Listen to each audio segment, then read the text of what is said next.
ഒരു ജോലി കൂലില്ലാണ്ട് നാട്ടിൽ നിന്നപ്പോ കൂട്ടുകാരോ വീട്ടുകാരോ പറയണ ഒന്നും കേൾക്കാണ്ട് നിന്റെ ഇപ്പൊ എല്ലാത്തിനും നീ സപ്പോർട്ട് ചെയ്ത് നിന്നല്ലോ. ഞാൻ ഇപ്പൊ പെട്ടെന്നൊരു സുപ്രഭാതത്തിൽ വന്നിട്ട് ഇതൊന്നും പറ്റില്ല, നമുക്ക് സ്റ്റോപ്പ് ചെയ്യാന്ന് പറഞ്ഞ ഞാൻ എങ്ങനെ റിയാക്ട് ചെയ്യണം അറിയണം.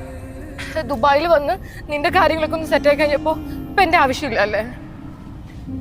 എനിക്കൊന്നും കേൾക്കണ്ട വേണോ? മതി.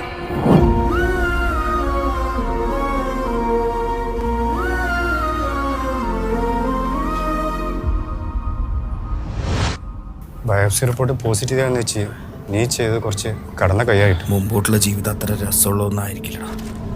അവളുടെ ജീവിതം കൂടെ നശിപ്പിക്കാൻ വയ്യ.